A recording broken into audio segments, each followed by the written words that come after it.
Hi friends, நம்ம ஜனனி நாட்டுக்கோழி சொந்தங்களுக்கு எல்லாருக்கும் வணக்கம். இப்போ நம்ம கோழியில் எச்சில் க்ளீன் பண்ணுவீங்கள பண்ணையில், அப்போ எல்லோரும் சொல்லுவாங்க பசு மாட்டு சாணத்தை கரைச்சி போடணும். நீங்கள் ஒரு வைத்தியனாக்கா பசு மாட்டு பாலை காய்ச்சி குடிக்கணும் அப்படின்னு சொல்கிறாங்க இல்லையா. பசு மாடு என்பது என்ன? இப்போ நம்ம சீமை மாடு நிறைய இருக்குது இல்லையா, நம்ம நிறைய வெரைட்டிஸ் இருக்குது பால் கறக்கிற மாடுகளில். ஆனால் இப்போ அது பசு மாடு என்பது என்ன? ஒரு நாளைக்கு ஒரு வேளைக்கு அது மேக்ஸிமம் 3 லிட்ரு கறக்கும்.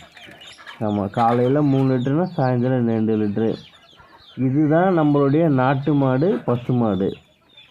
அதுவும் பசு மாடு நாட்டு மாடு இதுவும் நேச்சுரல், அதாவது இயற்கையான முறையில் புல் பூண்டுகளை மேய்ஞ்சி வரணும். ஆமாம், வெளியில் போயிட்டு மேய்ஞ்சி போடுற சாணம் இருக்குது இல்லையா, அதுதான் மருத்துவ குணங்கள் கொண்டது, கிருமி நாசினியானது. அதுதான் அதை நீங்கள் அந்தமாரி சாணியை கரைச்சி போட்டிங்கன்னா தான் அது நம்ம பண்ணை சுத்தமாக இருக்கும். நீங்கள் எதுவுமே தெளிக்க வேணாம், நீங்கள் என்ன போட்டு பாருங்கள், போட்டு அதுக்கு சாணியை கரைச்சி வச்சுட்டு க்ளீன் பண்ணி பாருங்கள், பக்காவாக இருக்கும். ஆனால் பசு மாட்டு சாணி, அதுதான் விஷயம். இப்போ எல்லோரும் பசு மாடுங்கிறாங்க. அதான் இப்போ நம்ம சீமை மாடு எல்லாமே தான் பால் கறக்குது, எல்லாம் பசு மாடு தான். பால் கறக்கிற மாடு எல்லாம் பசு மாடு தான். ஆனால் அது ஏன் பசு மாடு அப்படின்னு ஊர்ஜிதப்படுத்தி சொல்கிறாங்கன்னா ரீசன் அதுதான்.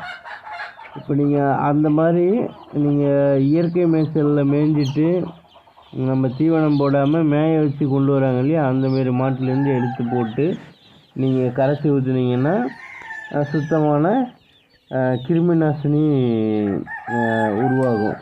அதாவது கிருமி நாசினி இருக்காது, உள்ளார கிருமிங்கிறதுக்கு வேலையே இருக்காது, அந்த மாதிரி இருக்கும். இதை ஃபாலோ பண்ணுங்கள்.